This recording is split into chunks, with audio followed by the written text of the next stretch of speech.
مساء الفل. كل سنه وانتم طيبين. الدراسه بدات، واحب احذركم من الريلز والشورتس اللي على التيك توك واليوتيوب، لانها بتعمل حاجه مهمه، هي بتاثر الاتنشن سبان او بتاثر مدى الانتباه بتاع الولاد. لان الفيديوهات دي مدى انتباهها بيبقى دقيقه، وساعات على التيك توك بيبقى 30 ثانيه، فالطفل ما بيلحقش، والتوبيك او الموضوع بيتغير من فيديو لفيديو في التقليب.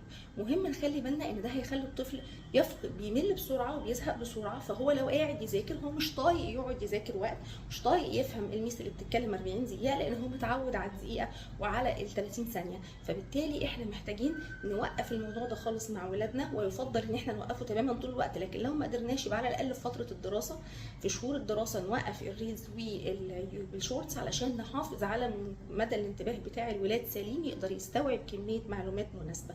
لان طبعا التعليم بيأثر في طريقه التفكير، وبيأثر في الفهم، وبيأثر في القدرات الذهنيه اللي بتزيد وبتتطور مع ادخال المعلومات ومع ممارسه المهارات التعليميه الكتير اللي في الدراسه والمواد الدراسيه المختلفه باختلاف انواعها.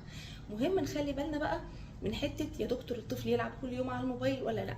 لا، مفيش حاجه اسمها انه يلعب يوميا بصوره دايمه على التليفون، لان ده هيعمل حاجه انشغال رهيب. هلاقي ان انا وهو جاي من المدرسه يلا نعمل واجب، هو بيكروت اي حاجه علشان يلحق يوصل للوقت بتاع اللعب. والكروته دي هيبقى فيه كلمات تتحفظ، هيبقى فيه واجب يتعاد، هيبقى فيه مسائل تتحل. هو بيكروت اي حاجه عشان يلحق يوصل لوقت اللعب ويلحق يلعب، وبيعمل الحاجات الحقيقه بتأفف جدا، لان ده وقت رخم مستني وراه وقت اللعب. فلما هيلعب وهنسحب التليفون بالعافيه، فهيبقى النوم بالعافيه وخناقات في النوم، فهينام متاخر، هيصحى تاني يوم الصبح مش فايق كفايه انه يروح المدرسه. المشكله كمان في المدرسه هيبقى الانتباه طول اليوم، الميس بتشرح وهو دماغه جواها اما اروح هعمل ايه، هحط مين في الفريق، وهشيل مين في الفريق، وهحارب مين، وهكسب مين، وايه التكنيك اللي هعمله عشان اكسب بيه بدل ما انا امبارح خسرت. فهنلاقي طول اليوم هو مش مركز مع الحصه، هو دماغه شغاله في اللعب والحاجات اللي هيعملها لما يروح، والالعاب اللي هيكتشفها، والطرق والتكنيكس اللي هيغيرها في الجيم بتاعت بالليل. فبالتالي طول اليوم في الدراسه هو انتباهه سيء جدا، ويجي بالليل بيكروت تاني الواجب علشان خاطر يلحق يوصل بسرعه لوقت اللعب.